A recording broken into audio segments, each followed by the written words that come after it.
how do people wake up that power? Well, there's actually some interesting stories about this incredible power coming out.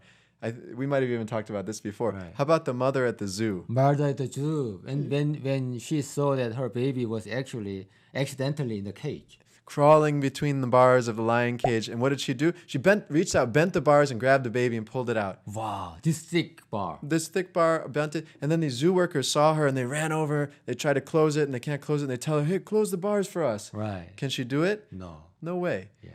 How does that kind of thing happen? Because it does happen. Is it because the mother went to the gym for a long time? Right? It's not, right? It has nothing to do with the basic physical strength. It's the idea that there is some power inside. So she, at the instant, she tapped into the power. She tapped into the power. Why?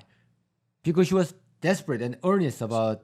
100% desperate and earnest. And then she didn't have time to think about this is possible or not. No doubt, right? No doubt. No fear. Even though if she had thought about it, she'd say, can I bend those bars? Of course not. No. But she did it anyway. Wow. So this is a very dramatic example. And some people experience that kind of thing, and then their whole lives they spend looking for that thrill by doing dangerous activities. Right. But after a while, even that doesn't stimulate us anymore, and often it causes us some injuries. So I don't recommend being a thrill seeker. No. Not just that to activate your power. So we have some other ways of training the brain to activate that power through this brain education, body and brain yoga. Okay. What is that? What is that? Well, first of all, we need to kind of calm down the thinking brain. Yeah.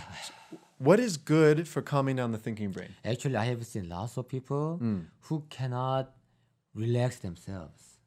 Right. Right? Actually, we can say that when we see animals, they have no problem sleeping, no problem getting relaxed, except Right. some of the animals that have been domesticated too much. Exactly. Or they're in zoos, they're around people too much. Right. Yeah, actually, most animals have a natural cycle. Right. Why do people have lost that kind of system? So that overstimulated. So how do we calm down the thinking brain? Through our practice, we can do Like breathing, and especially we can do movement. movement. The basic idea, I think, is that movement tends to calm down the neocortex Right. by moving the body. Moving the body. Yeah. So- Getting into a rhythm. Right. When I run. Yeah. When Run. I sweat. Sweat, especially very powerful. Sweating. Sweat. Yeah. Make your body temperature rise and then calm down, cool off afterwards. And how about stretching? Stretching. All these things can really easily. That's why a lot of people after work like to go to the gym because they naturally feel their mind is clearer after working out. Yeah, we talked about breathing. Can you guide us about simple breathing method that we can use to relax our body and mind? Yeah, absolutely. I think the first one, first a little chest tapping. We've done this before. Chest tapping. Just to kind of wake up the feeling and attention. And then a little breathing in through the nose, out through the mouth. And do that a few times. In through the nose, out through the mouth. And why are you tapping the chest? I'm tapping because you told me to. Good, you're a very good student. Thank you. Tapping the chest because this is the area where a lot of our stress gets stored. Kind of the first place. And if we want to bring energy down, we've talked about that before, we have to relax the chest first. I see. And breathing is really good for that, but many people have learned like breathing in and out through the nose. That's very good. But first, to relax the chest, start by breathing out through the mouth. So you can do breathing. You can do movement. Movement. And then deeper layer, to relax the limbic system, the emotional brain. Movement is good, but we say something else, a different kind of energy is really good for the limbic system and the emotions. Well, I always say, if you want to know what's good for the limbic system, think about what babies do. When babies have stress, when they're tired, they're cold, they're hungry, what do? They always cry. They cry and they make sounds, Yeah. they scream. Yeah. Basically, they never restrain, they always use their Right. voice. They always cry and they always smile. They smile, they laugh, they Yeah. cry, they yell, they express. But how about as we get older? We tend to not smile. We don't smile as much. We I don't was told that cry. you're a man, you're a boy, don't cry. That's right. Boys shouldn't cry. Boys don't cry. Neocortex controls it, and that energy kind of gets stuck. It can. So if you want to relax your limbic system, use sound. Right. Use your voice. Now, for some people, that's really uncomfortable, especially to make a loud voice. Yeah. Why? Because people are conscious about other people. They're conscious about other people. And for some people, when they're growing up, the only time they heard a loud voice was when someone was angry. Yeah. So they associate it with violence. Or at the funeral. Or funeral. Yeah, or extreme sadness. So Right. it's good to be able to use your voice without being totally dominated by some preconception like that. Right. So using our voice, that's part of our body and brain practice So also. does that mean that we should sometimes let our mind be free to express ourselves? I think so. I think so. I think it tends to be better if you have time to do that Right. than if you don't. Right. It's better than suppressing our emotions. Better right? than suppressing. Yeah. So I've seen lots of people that when they grow up, they were taught don't cry, Yeah. don't do that, and then instead of working on their emotions, they kind of cut off. I think so. And they become numb about their emotions. I think it's very common. It's very common. So take care of your limbic system by letting emotions flow, but not necessarily overemphasizing them, but just naturally come So and you go. are not recommending people to get hyper, but Not get hyper. natural. Not be over emotional, I see. but we have that energy. Let it flow. Don't restrict it. Right. So that's the limbic system. And then the third layer, the brainstem. How do we take care of that? How do we strengthen and balance that? That's is- very tricky. This is a little bit trickier. Right. It is really deep inside. It's deep inside, and it's not just about thinking. It's not even just about a feeling, emotion. So this is where we need to be able to feel energy. You talked about the brain and energy. Yeah. The brain and energy. We need the sense of energy. So why body and brain practice? Why does it include energy, meditation, and sensitizing? Because with the sense of energy, we can get the feeling, the sense of the brainstem that we need. And we call that brightness. Brightness. Kind of where we had movement, we had sound. Now we talk about light, brightness. In order to really heal the brainstem and balance the functions, we say you need that sense of brightness Sense of brightness from your brainstem. from your brainstem. And that's not an easy thing to do unless you can really focus and do some meditation. How to do that? So we've done this a Do few we times. have the flash in our forehead? Some people do. Some people say that. But for most of us, you can start with the hand energy sensitizing meditation. So you can warm up your hands, tap a little bit. But you talked about deep inside the brainstem. Why do you bother with the hands? That's a good question. Often, it's easiest to start with your hands. Yeah, it's better than deep inside the brain. Okay, yes. Start with your fine, hands, okay, you know? Right. And then for a lot of people, this is something you've done before. Feel the sensation. Right. Without touching your hands together, feel what's between the hands. You feel something. I can feel something. Yes. So most of you, I'm sure, can feel it. Maybe you'll feel the warmth. Some people say, oh, that's just because I was rubbing my hands.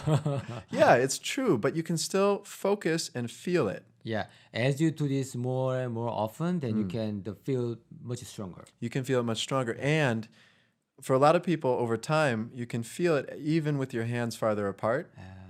Even as you focus on the inside of the body or brain, you can still feel energy. Yeah. At that point, you can start to create brightness. You can use your mind, your visualization, what we call the mind screen. You can use that to change the state even, this is what we say, even of your brainstem. So are you talking about the brightness as like visual brightness? Again, for some people, it actually looks very visual, but it's not just that. It is like more than that. Hard to describe. I see. Hard to describe. But just, we have it.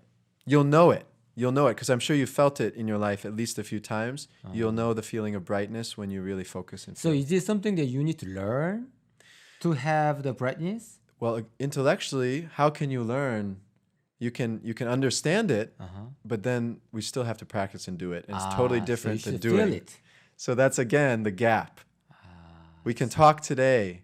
And it's important. You can talk about it. It's good to talk about it. The principle, the idea is helpful. It's good to get good ideas. But then we have a couple other things we need to do in order to we need keep to it. practice. We right? need to practice with this body, Right. especially. We need to train. We need to do training. Yes. So you understand the principle, you practice with your body, Right. and then there's even one more thing. We need to live the life. Live life. So meditation and yoga is not just about being in the classroom, practicing while you're at the yoga center. It's about living with it. Yes. So it is not about you have this healthy lifestyle in 1 hour and then the rest of 23 hours is not healthy. That's not Yeah, good. that wouldn't be enough, really. Right. So taking it into your life is also a very good practice. Calming the brain, the neocortex, activating brightness. Why not? Even when you're with other people, Right. we could do it. Right. And then you can deliver this to other people too. Yeah, you don't have to stop feeling energy or being aware of your body, your center, even when you're around other people. You can keep that. Right. In fact, it can be helpful. So, principles, practice with the body, and living, interacting with people or with the world and environment, all of those things can be very helpful for developing the power, closing the gap, and being able to use your 99.99999% of the brain that's unconscious To achieve our dream. to achieve your dream. I see. So instead of working harder with that tiny little conscious part, Right. a lot of people, I think they agree, when you really sincerely devote yourself to your That's mission, the key. that sincerity, That's the right? Sincerity. Yeah. They say that 99.9999% wakes up, Right. Just like the mother at the zoo. just like the mother, and it wakes up, and some people describe it as a feeling of like the universe coming. Or some people say God is like talking to them, or some other entity is coming to help. So there's a certain kind of humbleness, Right. and there's a certain kind of humility, there's a certain kind of sincerity and grace that comes with allowing that conscious part to do its best, but accept that there's a bigger power somewhere else.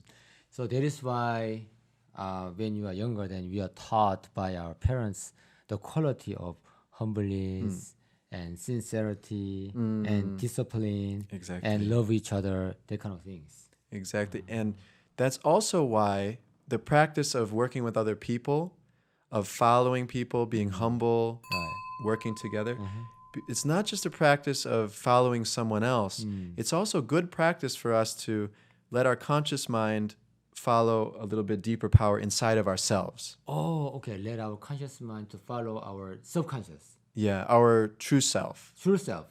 So just like we learn about being humble around other people, we can also be a little bit humble, even though our conscious mind wants to control everything. That's not powerful enough to help us achieve our dreams. We need to be humble about that in order to get the power to achieve our dreams. I see. So be humble to yourself, to To true self. your true self. Yeah, Exactly. so that reminds me of the Korean ancient teaching. We say that we have divinity inside. We have divinity in our brain. Yeah. So when you focus, you will find that the divinity is already in your brain. Exactly. Wow, that means that we actually in our brainstem, deep inside. Many we people have, say in the brainstem. we have the essence of life, Right. the divinity. That's right. So that is why our conscious mind should be humble. Humble. If it's not humble enough, we never give the attention or the time to let that divinity, that 99.999% that is in there, wake up. Okay. So our bad preconception or habits, all those things, judgmental mind, the subconscious mind should surrender. A lot of To people our- say surrender. Right. They to do. our true self.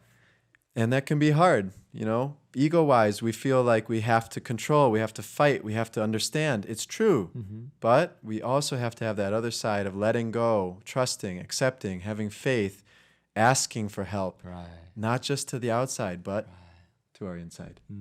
So I hope this has been really helpful and at least interesting about why we don't achieve our dreams, but why all of us have the power inside to achieve the dreams. Yes. I will put that into practice.